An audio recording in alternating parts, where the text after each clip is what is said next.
Assalamualaikum warahmatullahi wabarakatuh. Hari ini kita akan membahas mengenai asesmen penalaran di Marzano's Dimension of Learning yang akan dipresentasikan oleh kelompok 5 yang beranggotakan Wayan Della Priani NPM 1913023003, Berlian Nagita NP NPM 1913023017, Veronica Luciana NPM 1913023027, Diren Karina NPM 1913023041, dan Setirana Junita NPM 1953023003. Yuk langsung aja kita masuk ke pembahasan. Baiklah, langsung saja saya sebagai pemateri pertama akan melakukan presentasi. Pertama kita akan membahas materi, pengertian dan lingkup asesmen penalaran The Marzano's Dimension of Learning. Pertama adalah pengertiannya. The Marzano's Dimension of Learning, Marzanos itu menyatakan bahwa dalam mengungkapkan penguasaan konsep siswa, asesmen itu tidak hanya mengungkapkan konsep yang telah dicapai, akan tetapi juga tentang proses perkembangan bagaimana suatu konsep tersebut diperoleh. Dalam hal ini, asesmen tidak hanya dapat menilai hasil dan proses belajar siswa, akan tetapi juga kemajuan belajarnya. Baiklah, yang selanjutnya adalah ruang lingkup dari asesmen penalaran The Marzano's Dimension of Learning. Ada 5 dimensi belajar Marzano, yakni yang pertama, Positive Attitude and Perception about Learning. Sikap positif dan persepsi tentang pembelajaran. Sikap dan persepsi ini memengaruhi kemampuan siswa untuk belajar. Sebagai contohnya, misalnya jika siswa melihat ruang kelas sebagai tempat yang tidak aman dan tidak teratur, maka kemungkinan mereka akan belajar sedikit di sana. Yang kedua ada Acquiring and Integrating, memperoleh dan mengintegrasikan. Membantu siswa memperoleh dan mengintegrasikan pengetahuan baru adalah aspek penting lain dari pembelajaran. Karena ketika siswa mempelajari informasi baru, mereka harus dibimbing dan menghubungkan pengetahuan baru dengan apa yang sudah mereka ketahui, kemudian mengatur informasi itu dan kemudian menjadikannya bagian dari ingatan jangka panjang mereka. Yang ketiga ada extending dan refining knowledge, memperluas dan menyempurnakan pengetahuan. Belajar itu tidak berhenti dengan mendapatkan dan mengintegrasikan pengetahuan. Begitu. Kemudian yang keempat ada using knowledge, menggunakan pengetahuan. Pembelajaran paling efektif terjadi ketika menggunakan pengetahuan untuk melakukan tugas yang bermakna. Kemudian dimensi yang terakhir ada productive habit of mind, kebiasaan berpikir produktif. Pembelajaran yang paling efektif telah mengembangkan kebiasaan berpikir yang kuat yang memungkinkan mereka untuk berpikir kritis, berpikir kreatif, dan mengatur perilaku mereka. Baiklah, selanjutnya Marzano ini membagi habit of mind ke dalam 3 kategori. Untuk kategori yang pertama ada self-regulation, meliputi menyadari pemikiran sendiri, membuat rencana secara efektif, menyadari dan menggunakan sumber-sumber informasi yang diperlukan, sensitif terhadap umpan balik, dan mengevaluasi keefektifan tindakan. Kemudian kategori yang kedua ada critical thinking, meliputi akurat dan mencari akurasi, jelas dan mencari kejelasan, bersifat terbuka, menahan diri dari sifat impulsif, mampu menempatkan diri ketika ada jaminan, bersifat sensitif dan tahu kemampuan temannya. Kemudian untuk kategori yang terakhir ada creative thinking, meliputi dapat melibatkan diri dalam tugas meski jawaban dan solusi tidak segera nampak. Kemudian melakukan usaha semaksimal kemampuan dan pengetahuannya. Memperbaiki standar evaluasi yang dibuat sendiri. Dan yang terakhir menghasilkan cara baru melihat situasi yang berbeda dari cara biasa yang berlaku pada umumnya. Baik, untuk materi yang selanjutnya akan dilanjutkan oleh pemateri yang kedua. Selanjutnya terdapat target-target penilaian dalam asesmen penalaran The Marzano's Dimension of Learning, di mana taksonomi baru yang dikembangkan Marzanos itu dibuat dari 3 sistem dan domain pengetahuan. yang kesemuanya penting untuk berpikir dan belajar. Ketiga sistem tersebut adalah sistem diri atau self-system, sistem metakognitif, dan sistem kognitif. Sewaktu berhadapan dengan pilihan untuk memulai tugas baru, sistem diri atau self-system ini memutuskan apakah melanjutkan kebiasaan yang dijalankan saat ini atau masuk dalam aktivitas baru. Sistem metakognitif mengatur berbagai tujuan dan menjaga tingkat pencapaian tujuan-tujuan tersebut. Sistem kognitif memproses seluruh informasi yang dibutuhkan dan domain pengetahuan yang menyediakan isinya.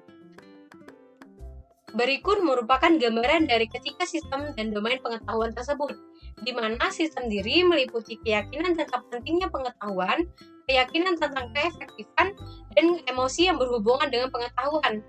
Sistem metakognisi meliputi penentuan berbagai tujuan belajar, pemantauan dari eksekusi pengetahuan, pemantauan kejelasan, dan pemantauan ketepatan. Sistem kognitif meliputi penarikan kembali, yaitu mengingat kembali dan eksekusi, meliputi pemahaman, yaitu sintesa dan keterwakilan. Selanjutnya meliputi analisis, yaitu kecocokan, pengklasifikasian, analisis kesalahan, generalisasi, dan spesifikasi. Selanjutnya meliputi pemanfaatan pengetahuan, yaitu pengambilan keputusan, pemecahan masalah, pertanyaan percobaan, dan penyelidikan. Dan yang terakhir, domain pengetahuan, meliputi informasi, beragam prosedur mental, dan beragam prosedur fisik. Prosedur pelaksanaan asesmen penalaran de Marzano Dimension of Learning. Langkah 1. Mengidentifikasi standar isi yang akan dimasukkan dalam tugas. Langkah kedua, struktur tugas di sekitar salah satu penalaran yang kompleks dalam proses dimensi 3 dan 4. Ketika membangun tugas kinerja untuk standar ini, guru menganggap posibilitas beberapa didasarkan pada beberapa proses penalaran dari dimensi 3 dan 4. Perbandingan dimensi 3, analisis kesalahan dimensi 3, membangun dukungan dimensi 3, pengambilan keputusan dimensi 4. Langkah 4, mengidentifikasi standar dari kategori pengolahan informasi untuk dimasukkan dalam tugas dan merevisi tugas untuk membuat standar eksplisit. Hampir semua tugas kinerja akan mengharuskan mahasiswa untuk mengumpulkan dan memproses informasi, biasanya dari berbagai sumber. Akibatnya, tugas-tugas seperti kendaraan yang sempurna untuk mengumpulkan informasi penilaian untuk standar dalam kategori pengolahan informasi. Langkah yang kelima, mengidentifikasi standar dari kebiasaan kategori pikiran dan kategori kolaborasi atau kerjasama untuk memasukkan dalam tugas-tugas dan merevisi tugas untuk membuat standar eksplisit. Langkah 6. Mengidentifikasi standar tertentu dari kategori komunikasi yang efektif dan membangun mereka ke dalam tugas. Pada akhirnya, kinerja setiap hasil tugas dalam beberapa jenis komunikasi atau produk standar yang merupakan bagian dari kategori komunikasi yang efektif. Selanjutnya yaitu kekuatan dan kelemahan asesmen penalaran. Kekuatannya yang pertama yaitu mempunyai tahap dari proses yang sederhana ke proses yang lebih lengkap, baik dari informasi maupun langkah-langkahnya.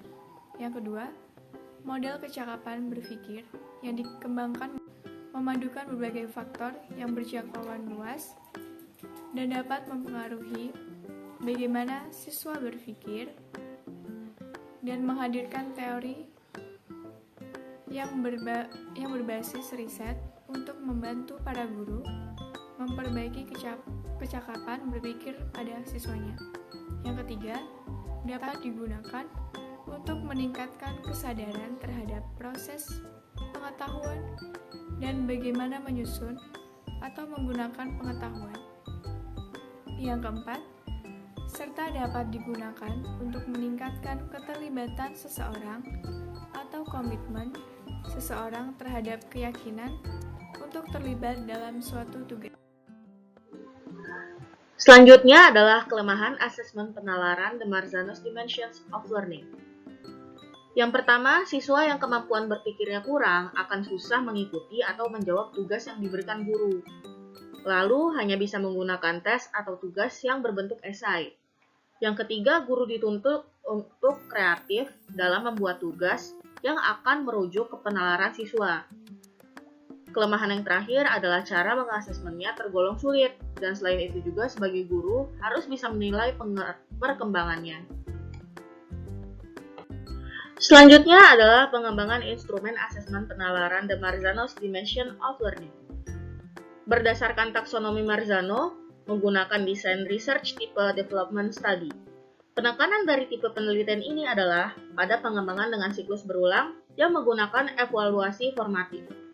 Tahap yang dilakukan terdiri dari 3 fase, yaitu fase investigasi awal, fase prototyping, dan fase asesmen. Pada fase investigasi awal, hal-hal yang dilakukan adalah observasi pengetahuan awal dan analisis konsep penalaran matematis.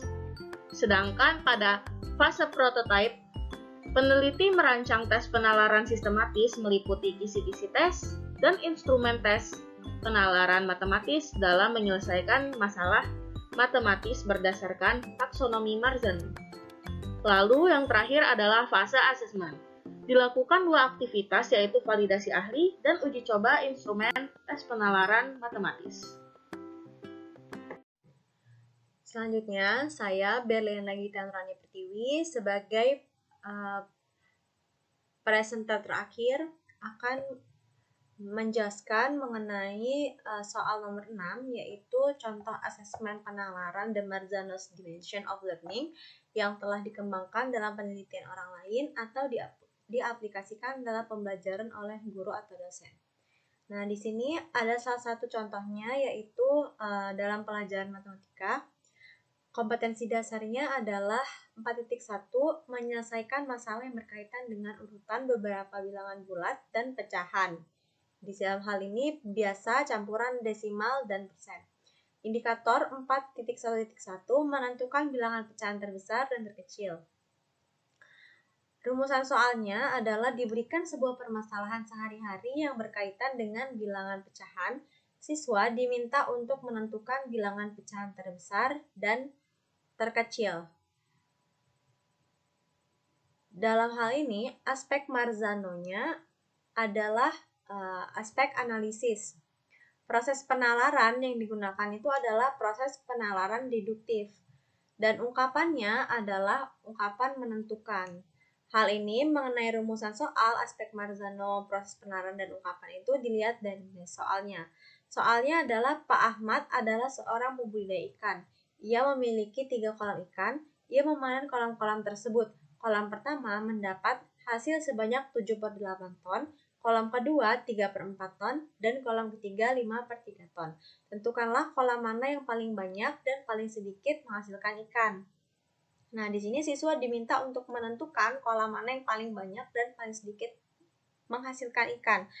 Tentukanlah ini masuk ke ungkapannya, yaitu ungkapan menentukan.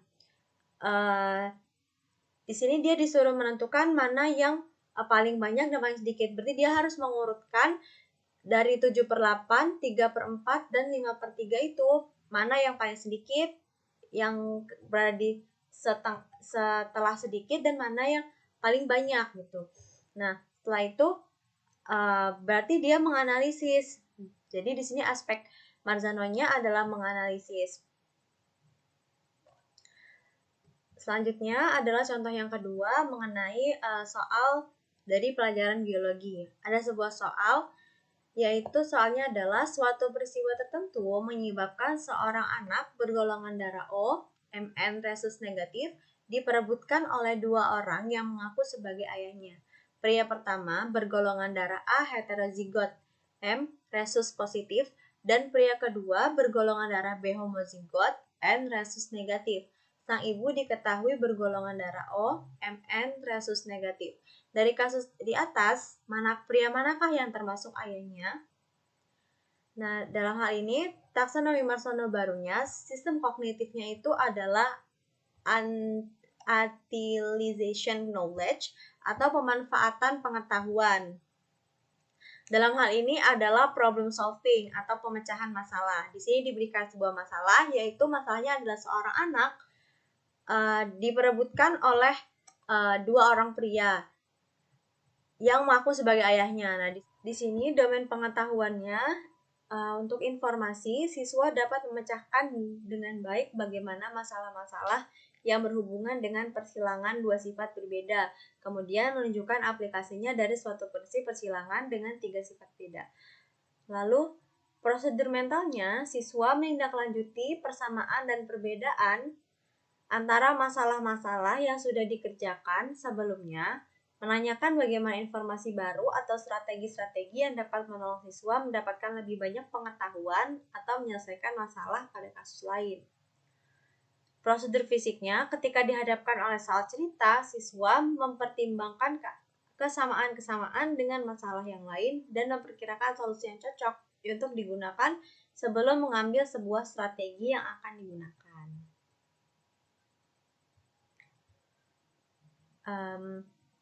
Demikian presentasi dari kami. Apabila ada salah, kami mohon maaf. Assalamualaikum warahmatullahi wabarakatuh. Baiklah, sekian presentasi dari kelompok kami. Mohon maaf jika banyak salah kata maupun ucapan.